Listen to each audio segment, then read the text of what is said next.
Olá pessoal, nós estamos aqui para uma aula de ciências, 7º ano, com o tema propagação de calor e máquinas térmicas. Eu sou a Anita Viana e convido vocês para mais uma aula. Então, propagação de calor, né? Propagar e espalhar é a maneira como o calor ele pode ser transmitido, espalhado. E nós vamos ver aqui alguns exemplos dessa propagação de calor. E o primeiro deles é a condução, que nada mais é do que o calor sendo transmitido de um ponto para o outro, como você pode observar aqui nessa figurinha. Né?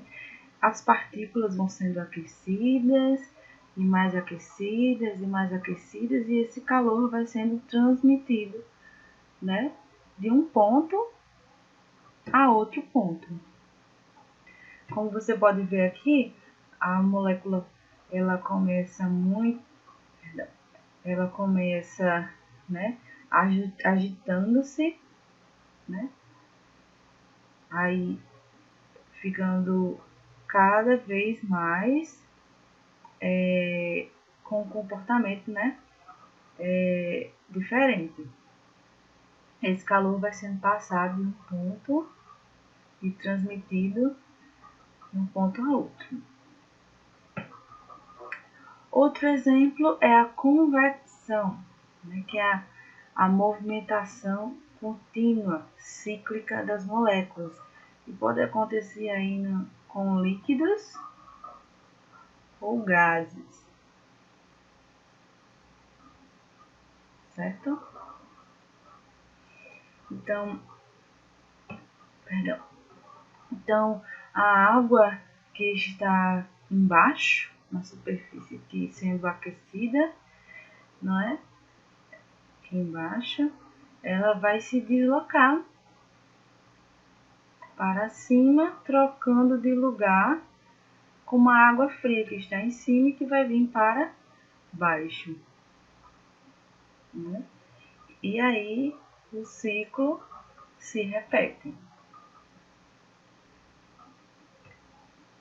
Como vocês podem ver aqui nesse próximo slide, tá vendo?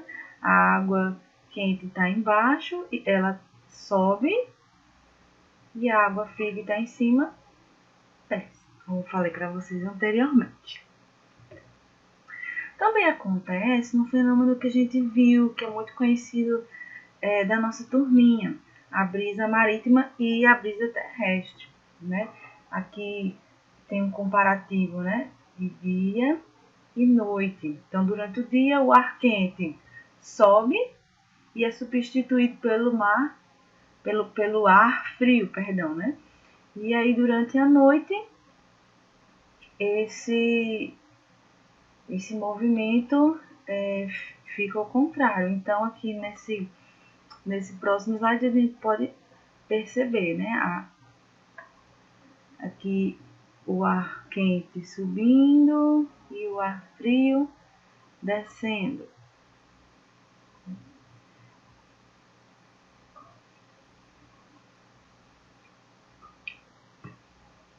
E o próximo é irradiação, que é quando o calor se propaga aí por meio de ondas e o corpo acaba absorvendo essas ondas, né? Você pode estar observando aí a mocinha que eu coloquei para vocês, né?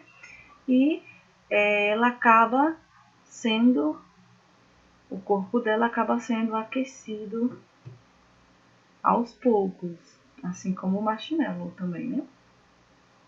Então, esse tipo de propagação de calor por meio de ondas se chama irradiação. Então, vamos fixar aí esses 3 tipos de propagação de calor, né? Lembrando que é a passagem de energia térmica, né? A palavrinha térmica você já lembra aí de calor. Então, é passado de um local para outro. Aqui, nesse exemplo, né, da convecção, o calor passa de uma partícula para outra, né? ela vai agitando, agitando, agitando, e o calor vai sendo transmitido. Aqui na condução, o calor é transmitido por meio de circulação, né? O ar, o ar quente, o ar quente tende a ir para baixo, ou perdão, a água fria tende a ir para baixo e a água quente tende a ir para cima, ok? E a radiação, o calor é transferido por ondas, beleza? Tudo certinho? Perdão, gente, convecção que é o exemplo do calor que é transferido pela circulação, certo?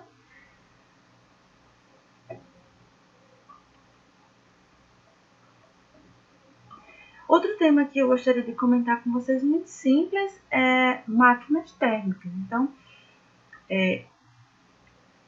a primeira máquina térmica, esse é o exemplo da máquina de Héron, que foi construída aí, ó, no século I depois de Cristo. Tinha o objetivo de divertir as pessoas, né? Era um entretenimento.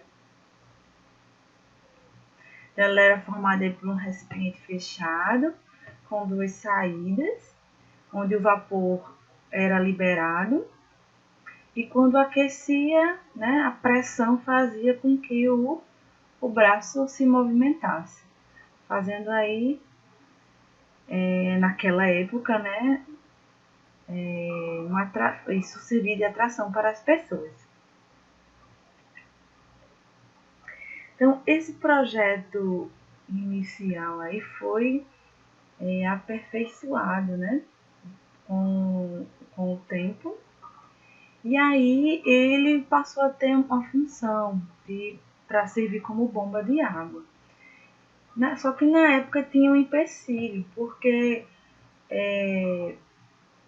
era naquela época, perdão, havia muitas inundações, mas essa máquina não era eficiente para servir como para bombear água. E aí, agora sim, veio o aperfeiçoamento lá na data de 1698. Thomas Newcomen, né, construiu uma bomba hidráulica e com ele conseguia aí reduzir o trabalho humano. Então, ele aperfeiçoou essa máquina aí e ela passou a ter uma boa eficiência aí para tirar a água, bombear a água através da sucção. Como ele é inglês, então isso daí, a construção dessa máquina causou um benefício aí para os britânicos, para a Inglaterra, né? Eles tiveram aí a supremacia tecnológica durante um bom tempo. E aqui uma terceira temática, né, sobre os combustíveis e o impacto ambiental que eles causam. É interessante a respeito desse tema para a gente parar para pensar que os combustíveis causam prejuízos ao meio ambiente. E é bom a gente parar para pensar em buscar novas fontes renováveis de energia. Eu coloquei aí uma imagem para vocês do gás natural, né? Que ele é menos poluente do que a gasolina, o diesel e outros tipos de combustível. Hoje as pessoas, quando falam em combustível, elas pensam muito no custo-benefício. E isso, na hora de escolher um carro, ou até mesmo de escolher o posto para abastecer esse carro, é levado muito em consideração. As pessoas não pensam no impacto que aquele combustível vai causar ao meio ambiente, e sim no custo-benefício.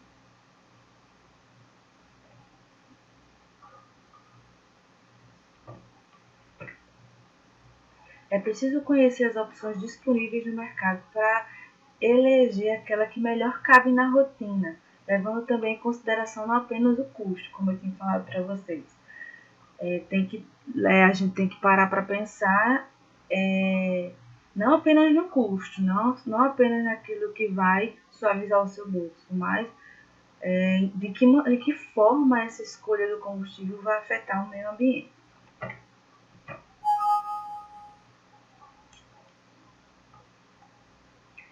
Então, os combustíveis fósseis, eles, por incrível que pareça, têm vantagens. E eu vou apresentar algumas para vocês. E mais na frente as desvantagens. Então, qual é a vantagem? Ele tem uma alta eficiência energética quando a gente compara a outros combustíveis. E o custo-benefício, a energia que a gente chama de limpa, a energia que não é tão poluente, ela ainda é muito cara.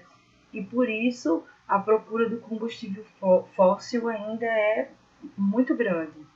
E a facilidade, de extrair, a facilidade de encontrar gasolina ou álcool, esses combustíveis que a gente conhece é muito grande.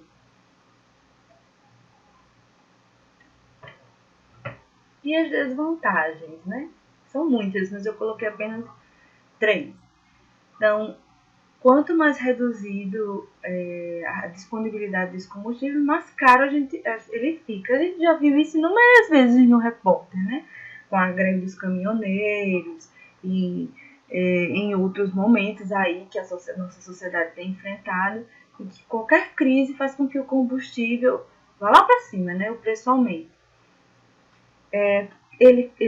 O combustível fóssil também traz aí sérios problemas para o meio ambiente, porque ele emite gases poluentes, e o erro na armazenação do combustível, do petróleo, e um erro também na extração pode causar aí diversos desastres ambientais, chegando a matar aí muitos seres vivos, como a gente também viu há algum tempo, o derramamento de petróleo nas praias, e as pessoas se juntaram para retirar esse petróleo, e foi aí uma coisa horrorosa, Matou muitos seres vivos e deu muito trabalho para que esse petróleo fosse retirado das praias e do mar.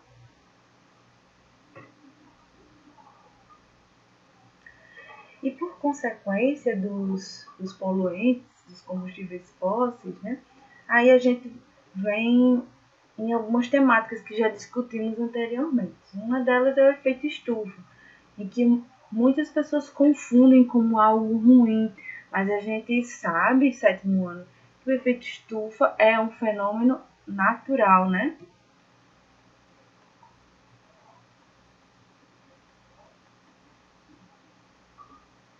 Natural.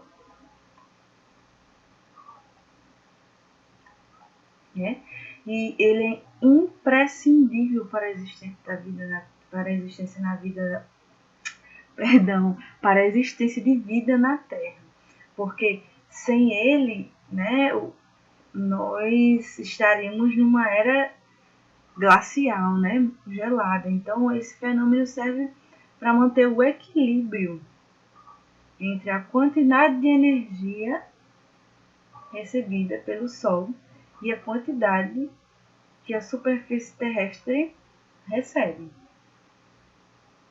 E aí o que acontece com isso? É permitido o desenvolvimento da vida, porque nós precisamos dos raios solares, mas junto com os raios solares também vêm os raios ultravioletas, que podem acabar sendo prejudiciais. Então, quais são os gases aí responsáveis? O CO2, CO2, que é importante para esse fenômeno, mas ele acaba sendo o vilão porque é lançado em demasiado na atmosfera, E olha aí um exemplo. Nós temos um exemplo aqui, uma camada de ozônio que permite a passagem, que os raios voltem para o espaço, certo? Botei 2 exemplos. Então, os raios solares têm que vir, né? Bater aqui na superfície e voltar para o espaço. E aqui eu botei um outro exemplo, onde a camada de ozônio é afetada e os raios solares acabam não voltando, né? Os raios solares vêm, mas não conseguem passar, porque a camada de ozônio ela foi afetada aí pelo CO2.